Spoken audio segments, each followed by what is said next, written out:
नमस्ते, चिबाई खुलुंखा। आज मैं फेसबुक लाइव में आया हूँ। फर्स्ट ऑफ ऑल बहुत दिन के बाद आया हूँ। मेरा तबीयत ठीक नहीं था। मैंने देखा है कि बहुत स्पेकुलेशंस चल रहे हैं कि मैं बीमार हूँ और मेरा तबीयत ठीक नहीं है। ठीक बात है। मैं काफ़ी बीमार रहा हूँ। किडनी का प्रॉब्लम था, उसके बाद निमोनिया हुआ था मुझे। इसी के लिए मैं रेस्ट कर रहा था। आज मैं कलकत्ता में हूँ राजमाता के साथ और थोड़े दिन के बाद मैं वापस अगरतला आ रहा हूँ। लेकिन मैंने न्यूज़पेपर में, मीडिया में बहुत स्पेकुलेशन देखा कि मैं बीमार हूँ। मैं शायद एम्स में हूँ, वहाँ में अमित शाह के साथ मेरी मीटिंग हो रही है या कोई और पॉलिटिकल लीडर के संग मीटिंग हो रही है। तो मैं सबसे पहले अपने तिपरासा लोगों को, अपने वॉरियर्स को, अपने वर्कर्स को, त्रिपुरा के आम जनता को एक बात बोलना चाहता हूँ कि 99% जो मीडिया लिखता है वो क्योंकि उनके पास कहानी नहीं है लिखने के लिए, तो जो मन में आता है वो लिख लेते हैं। लेकिन सच्चाई ये है कि मेरे प्रेस कॉन्फ्रेंस के बाद अगरतला में मेरा तबीयत ख़राब था। डॉक्टर्स ने मुझे देखा, मेरा फीवर बहुत हाई था। उसके बाद मैं बाहर में ट्रीटमेंट के लिए गया बॉम्बे। उसके बाद मुझे निमोनिया लग गया और इसी के लिए मैं अपने घर में रिकवर कर रहा था। चेस्ट में कंजेशन था, बात करने में तकलीफ़ थी और सर्दी का समय है और निमोनिया को आप हल्का नहीं ले सकते हैं, इसके लिए मैं रेस्ट कर रहा था। आज मैं कलकत्ता में हूँ, राजमाता के साथ हूँ। क्रिसमस और त्रिंग के समय मैं अपने लोगों के साथ नहीं रहा, लेकिन मैं जानता हूँ कि हम लोग सब एक संग हैं। We are all working together और मैं सबको आने वाले साल के लिए, फॉर द न्यू ईयर 2023, मैं सबको दिल से, अच्छे प्योर मन से कहना चाहता हूँ कि I wish you the best. किसी को भी, आप मेरे ओपोनेंट्स हो, आप मेरे विरोध में हो, तभी भी मैं आपको विश करूँगा फॉर क्रिसमस, फॉर त्रिंग and for the new year. मैं अपने पूरे त्रिपुरा के लोगों को, हिंदू, मुस्लिम, बंगाली, तिपरासा, मणिपुरी, कोई भी हो, हिंदुस्तान के पूरे लोगों को मैं आशा करता हूँ कि आने वाले साल में हम लोग एक पॉजिटिव एटमॉस्फेयर लाएंगे, एक ऐसा वातावरण लाएंगे जहाँ में हम प्यार को बांटें, प्यार को फैलाएं, नफरत को नहीं। हम पॉजिटिव लाइन में जाना चाहते हैं। और न्यूज़पेपर में मैंने आज, जैसे मैंने कमेंट किया कि किसी ने लिखा है कि मुझे क्या हुआ है, ये आप लोग क्यों स्पेकुलेट करते हैं? सब लोग जानते हैं कि अगर कोई बीमार है तो उसका पॉलिटिकल रीज़न नहीं होता है। सर्दी का समय है, पहले से मैं बीमार रहा हूँ और आपने देखा भी होगा कि मेरा आई हैव लॉस्ट वेट, मेरा वज़न भी कमा है, फुल ट्रीटमेंट किया है और मैं चाहता हूं कि आने वाले 2023 इलेक्शन में हम फिट होकर फाइट करें। तो प्लीज़, मीडिया 99% जो लिख रही है वो उनके मन में एक मतलब कि शायद कुछ कहानी लिखने का है नहीं, तो वो लिखते जाते हैं, कहानी बनाते जाते हैं। लेकिन अगर मुझे अमित शाह से मिलना है, अगर मुझे प्राइम मिनिस्टर से मिलना है, अगर मुझे राहुल गांधी जी के संग भारत जोड़ो यात्रा में जाना है, तो मैं ओपनली जाऊंगा। मैं किसी से चुपचाप कर मिलूंगा नहीं। तो ये मेरा बहुत इम्पोर्टेंट बात है।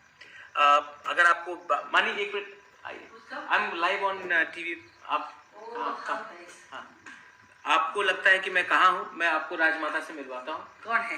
नहीं, you are live on TV, Rajmata. Oh, nice. You can wave to all the people in. Who are all? Oh, this is all the people here watching me. I'll just finish this, then I'll join you. अच्छा। Give me 5 minutes. तो जहाँ रहा बात आज का कि बहुत लोग स्पेकुलेट करते हैं मीडिया में। क्यों स्पेकुलेट करते हैं? मैं जो भी बोलूँगा सामने आकर सबके सामने बोलूँगा। पीठ पीछे मुझे काम करने का शौक नहीं है। मैंने पहले भी कहा है, सब लोग कह रहे हैं कि इस पार्टी के संग अलायंस है, उस पार्टी के साथ अलायंस है, लेकिन अलायंस उसी के साथ होगा जो हमारा पहला स्टेटमेंट था और आज भी वही हमारा लाइन है। जो भी हमारा कॉन्स्टिट्यूशनल सोल्यूशन अंडर आर्टिकल 2 और 3 फॉर ग्रेटर त्रिपुरा लैंड देगा, हम उनके साथ बात करेंगे। जो राइटिंग में नहीं देगा, उनके साथ सीट शेयरिंग हो, या अंडरस्टैंडिंग हो करना बेफजूल का बात है, सबका समय नष्ट होगा।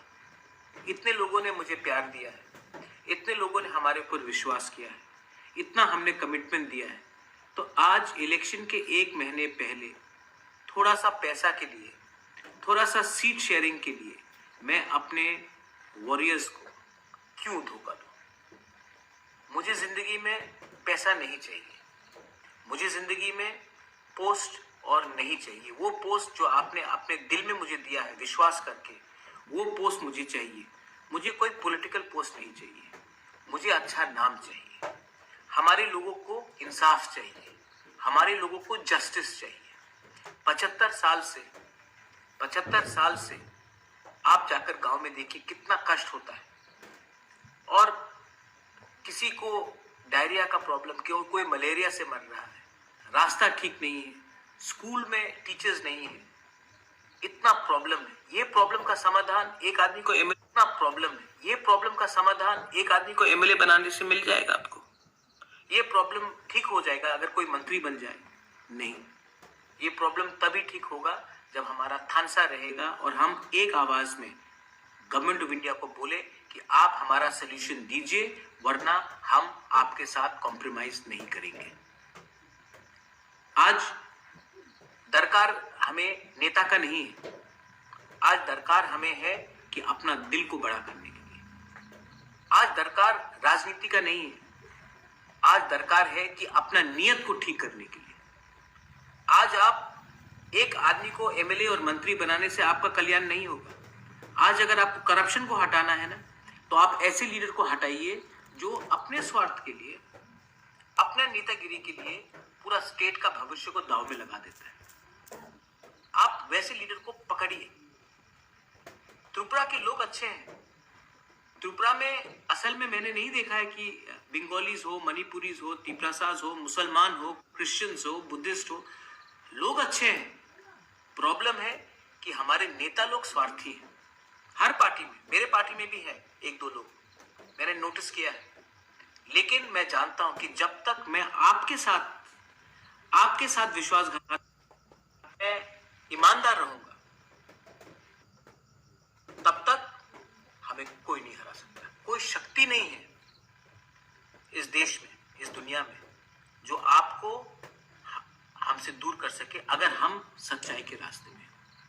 बहुत लोग बोलते हैं कि इलेक्शन के लिए पैसे का दरकार है। कोई लोग तो, बीजेपी तो हमारे खिलाफ कोई 29 तारीख को कुछ आंदोलन भी कर रहा है। मैं आपको बोल रहा हूं, उनके पास पैसा हो सकता है, मेरे पास भगवान का प्यार है, आशीर्वाद है, जनता का विश्वास है। और मैं समझ चुका हूं कि ये मेरा लास्ट फाइट है, और मैं ये अपना लास्ट फाइट में अपना घर बेच दूं, अपना संपत्ति बेच दूं, लेकिन अपने लोगों को नहीं बेचूंगा। मैंने वायलेंस देखा है, मैंने ये भी देखा। मैं प्रशासन को भी एक बात बोलना चाहता हूं कि पूरा जिंदगी कोई पावर में नहीं रहता। मानिक सरकार इतने साल तक पावर में था, आज पावर में नहीं है। ये गवर्नमेंट भी आज जो पावर में है, ये पूरी जिंदगी पावर में नहीं रहेगा। तो आपका काम है कि डेमोक्रेसी को रिस्टोर करना। आपका काम है कि कानून, जो कानून संविधान में लिखा गया, उसका पालन करना, ना कि कोई नेता का बात सुनकर कानून, क्रिमिनल्स को आप फ्री हैंड दे कि वो कानून तोड़े। आपका दायित्व बनता है कि पहले देखे कि वो त्रिपुरा का एक सिटीजन है, वासी है, ना कि बीजेपी का मेंबर है, सीपीएम का मेंबर है, कांग्रेस का मेंबर है या टिपरा मोथा का मेंबर है। पहले आप संविधान का काम कीजिए। पार्टी आएगा जाएगा, नेता आएंगे जाएंगे, लेकिन हिंदुस्तान का संविधान को अगर आपको सुरक्षा रखना है, डेमोक्रेसी को अगर आपको प्रोटेक्ट करना है, तो आप पहले जनता का बात सुनिए, जनता के दिल में क्या है उसके बारे में सुनिए, ना कि कुछ लीडर फोन कर। मैं ठीक बोल रहा हूं? Democracy has to be saved. और जो लोग पावर में है, अहंकार मत कीजिए। ये अहंकार सबका टूटता है एक दिन। जो पावर में